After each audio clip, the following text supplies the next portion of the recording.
OK。好 ，night change。唉，翻嚟啦，翻嚟啦！嗱，快啲啦！哎呀，嚟緊咯！唉，你而家3隻腳㗎嘛，應該行得快咗先係㗎。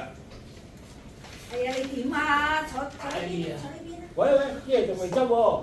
哎呀，算啦，都冇咩客，我一陣間執啦。醫生講乜嘢啊？肌肉勞損啫嘛，所以咪俾多隻腳我啦。休息多幾日啊嘛，跟住翻嚟做下，坐低做收銀啦。掟銀俾你就有。講埋啲咁嘅嘢。我做得啊，慢慢行咪得咯。放心啦，你唞下先咯。而家咧有阿力幫手，係再唔係啊？呢個執台喎，阿再講啲人咧過嚟幫手咪得咯。肯定係幫得手，但係人哋做 part time 㗎嘛，又唔係真係入行。係啊，而家冇乜後生仔入行㗎啦。仲有啊，你嗌菜檔啲人嚟幫手，幫咗幾多次啊？唔能夠成日假手於人㗎嘛。嗱，你睇下，我而家又唔係唔做得。哎呀，你又講埋啲咁嘅嘢啦。食啲乜嘢啊？唔好煮啊，我叫咗外賣啊。又係3餸飯啊？快靚正啊嘛！加幾點啊4點幾啦，最近呢個時間就開始冇乜人㗎啦。以前4點幾啊，仲做到踢晒腳嘅。以前個單手攞10幾日隻雞添啦。喂，嗰陣時做湯雞啊嘛，大佬都不知幾好生意。醉咗整鹹雞茶仲名氣啊！日日都要抬10幾20斤鹽，手套換咗一對又一對，我就哎呀，你睇下你呀，坐好啦。萬意不識驅車登古原直，讓我慳好自是近黃昏。東叔啊，而家佢隻腳咁，你仲俾啤酒去飲？你對眼就快睇唔到啦，唔好飲咁多啦。一陣你睇唔到路啊，係咪想好似佢咁變3隻腳啊？呢度飲。喂，過去你唔飲得㗎喎。老闆娘啊！我哋3個加埋都成200歲啦，我哋仲可以頂得幾耐？阿哥啊，你2星期前隻腳已經有事㗎啦，係咪？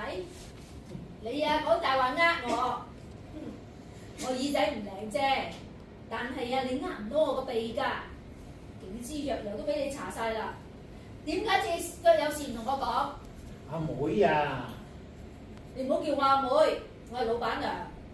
你答應個死鬼老闆娘照顧我㗎嘛？死鬼老闆，死鬼老闆照顧我㗎嘛？你隻腳而家咁樣，你點照顧我？你又唔爭氣嘅。講我。阿東叔啊，仲有你啊！你對眼啊！咩啊？你以為我唔知？你嘅黃斑病變去到中度啦！你要集中睇嘢，睇住嚟斬啊！但係睇嘢中間個影會越嚟越大，斬錯料就事少，斬到隻手點算？冇事喎，我出名快刀手嚟㗎嘛！快刀手就切斷手，快刀手切選手啊你！好好笑咩？好，翻去坐低飲。唔係，你飲啦，你飲咗做咩啊？就變得非常冷靜。咪係咯，我一飲酒就非常冷靜，冇人可以阻止我。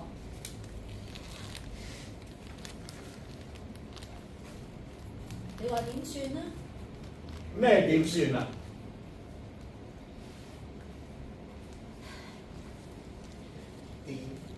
睇情況，我應該都做唔做㗎啦，就快頂唔住啦！個衰佬佢就好啦，死得夠早。佢死嗰日我就喊到暈咗。我記得你仲扶住我添。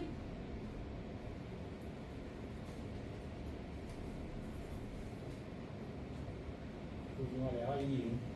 你仲扶住我離開醫院。第2朝起身，我就要同自己講，我唔可以再喊，因為我仲要賺住間呢間鋪，出糧俾你哋，仲要照顧我個女，我冇時間喊啊！阿妹，我冇事，我冇埋怨你，更加唔會埋怨任何人。但係我哋都大㗎啦，3個都加埋200幾歲，仲做得幾耐？俾阿琪琪，我死慳死抵啊，供佢讀書，就係唔想佢喺度啊，成世劏雞。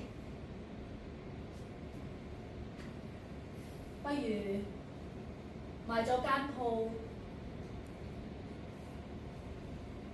好好養老算啦。Light change。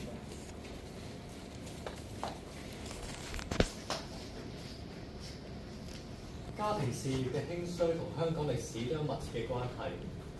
幾位前輩用咗大半生人，建立咗一間家傳戶曉嘅老字號。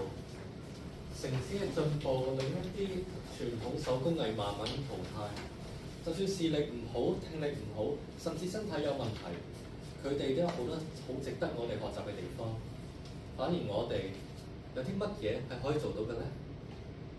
Break out。